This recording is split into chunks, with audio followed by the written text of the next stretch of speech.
اس صورت کے اندر 6 مرتبہ الناس کا لفظ آیا ہے۔ 20 کلمات ہیں جن پر نشاندہی کی جا رہی ہے۔ 6 آیتیں، 1 رکوع اس صورت کے اندر ہے۔ سب سے پہلے ہم اس صورت کا ترجمہ کریں گے۔ ترجمہ کرنے سے پہلے اس صورت کے متعلق چند باتیں میں آپ کو بتا دیتا ہوں۔ یہ جو صورت ہے، اس صورت کو آپ جب بچے کو نظر ہو جاتی ہے یا گھر کے اندر کسی کو نظر ہو جاتی ہے تو سورہ ناس، سورہ فلق اور سورہ احد، سورہ احد کو بیچ میں رکھیں ان دونوں صورتوں کے، اور 11 مرتبہ پڑھ کر لال سوکھی مرچوں پر دم کر کے بچے کے اوپر یا جس کو نظر ہو رہی ہے اس کے اوپر اتار کے 7 مرتبہ اس کو جلا دیں۔ انشاءاللہ اس کی نظر ختم ہو جائے گی، نظر جاتی رہے گی۔ اس صورت کے بہت سارے فضائل حدیث شریف میں آئے ہیں، رات کو پڑھ کر اس کو سونا چاہیے، اور بھی بہت سارے فضائل ہیں۔ چلیے سب سے پہلے اس صورت کا ہم ترجمہ دیکھتے ہیں، اور اس کے بعد میں اس کی تفسیر کریں گے، اور جو اس کے اندر الفاظ آئے ہیں ان کی تشریح وغیرہ کریں گے۔ بسم اللہ الرحمن الرحیم۔ شروع کرتا ہوں اللہ کے نام سے جو بڑا مہربان نہایت رحم والا ہے۔ قل، اے نبی آپ کہہ دیجئے، اعوذ، میں پناہ چاہتا ہوں، میں پناہ لیتا ہوں۔ دونوں ترجمے میں سے کوئی بھی آپ ایک ترجمہ کر سکتے ہیں۔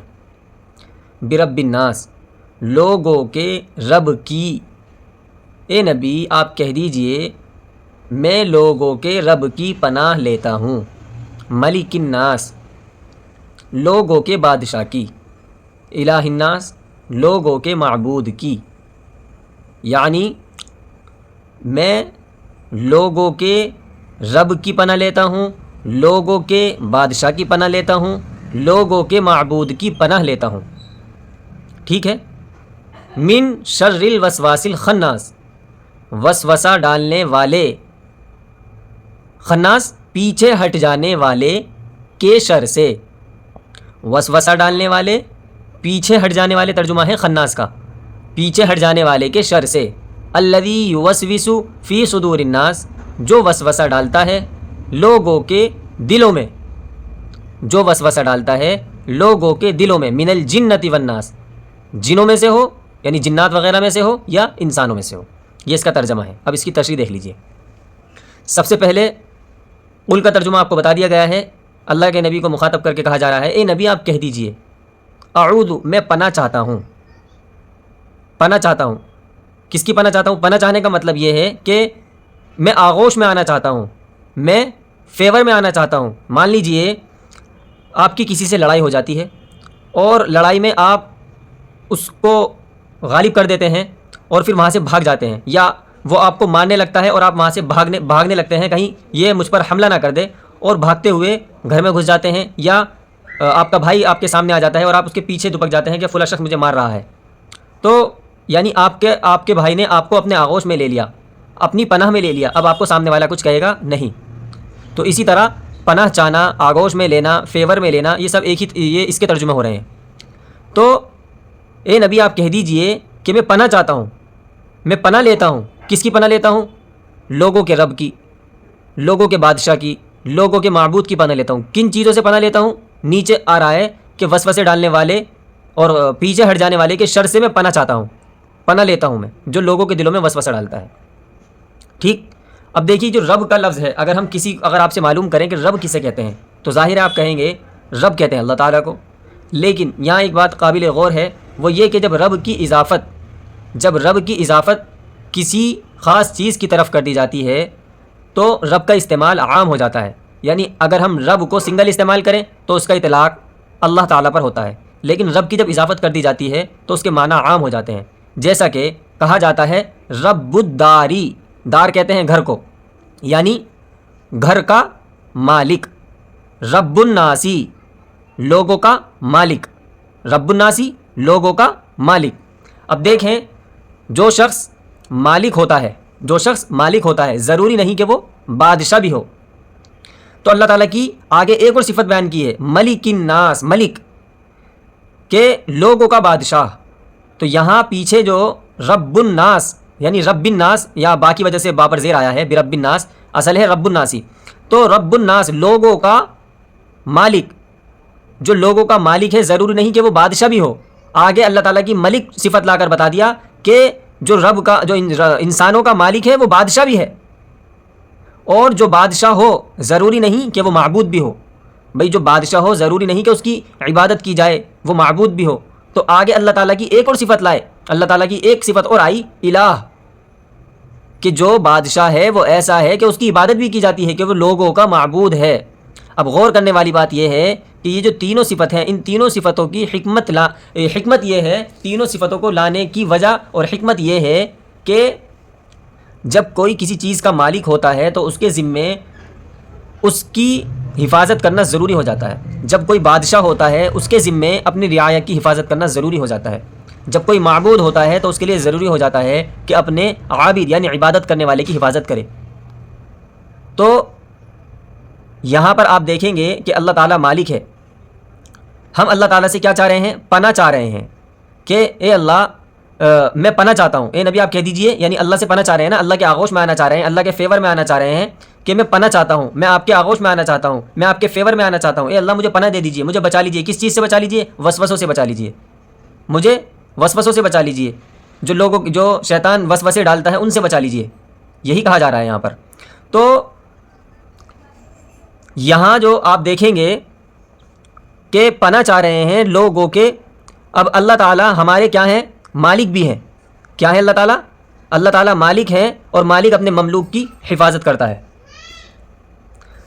ٹھیک ہے، تو یعنی جب مالک مملوک کی حفاظت کرتا ہے، جب ہم اللہ کی پناہ میں آ جائیں گے، اللہ ہمارا مالک ہے، ہم اس کی ملکیت ہیں، ہم اس کی مملوک ہیں. تو اللہ تعالیٰ ظاہر ہے جب ہم اللہ تعالیٰ سے پناہ لیں گے، اللہ تعالیٰ کے آغوش میں آئیں گے اور وہ ہمارا مالک ہے اور مالک کے ذمے ہیں، مالک کے لیے کیا ہوتا ہے کہ وہ اپنے مملوک کی حفاظت کرے، تو اللہ تعالیٰ ہماری حفاظت کریں گے وسوسوں سے.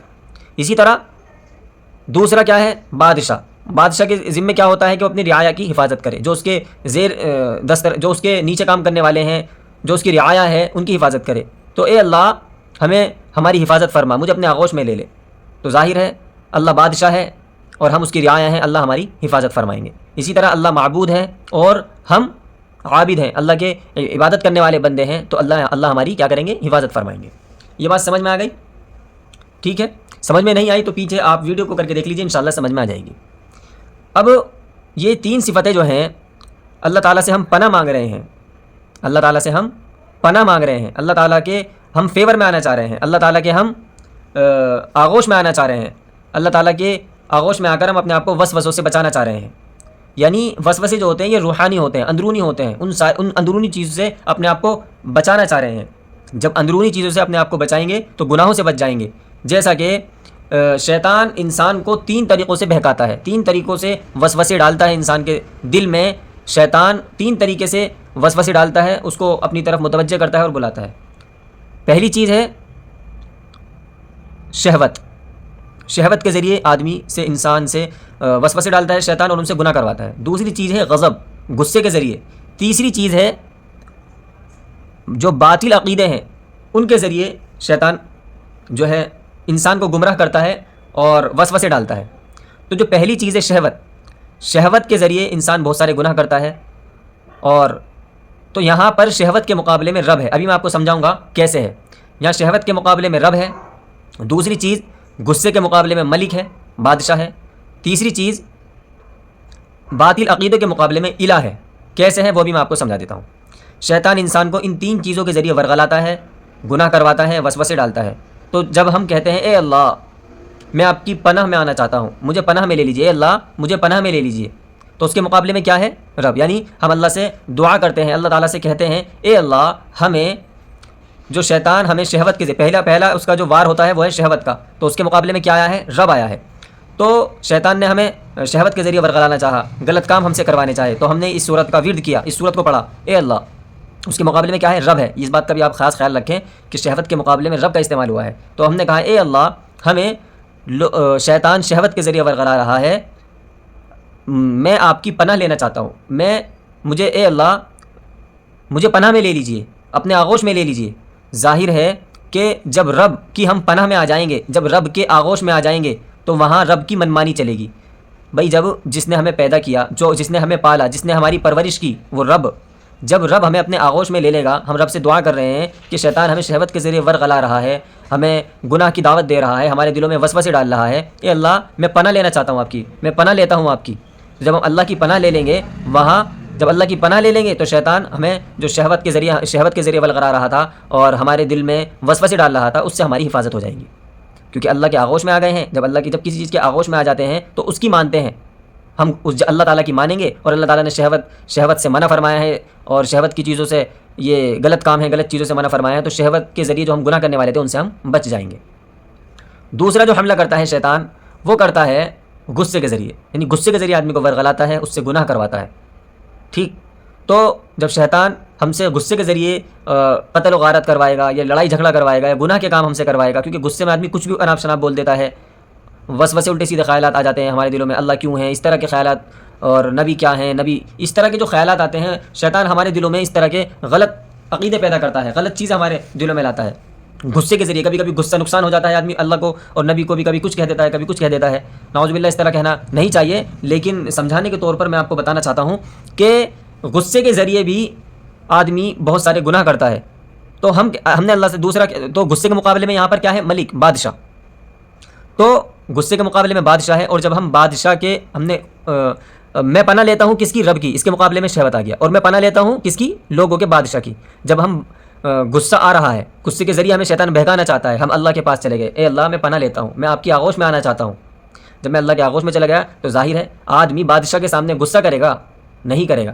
تو جب اللہ کے آغوش میں آ گیا اور بادشاہ کے زیر دست آ گیا، بادشاہ کے نیچے پہنچ گیا، اللہ تعالیٰ کی ملکیت میں پہنچ گیا، تو اب کیا ہوگا، وہ گناہ سے بچ جائے گا، کیونکہ بادشاہ کے سامنے آدمی کو غصہ نہیں آتا۔ جب غصہ نہیں آئے گا تو گناہ سے بچ جائے گا۔ تیسری چیز آدمی کو جو شیطان ورغلاتا ہے اور شیطان جو وسوسے ڈالتا ہے، وہ ہے باطل عقائد کے ذریعے، باطل عقیدوں کے ذریعے، کہ پیر پر چلے جاؤ اور اللہ کے سامنے کچھ نہیں ہوگا، اس طرح کے جو غلط عقیدے ہیں۔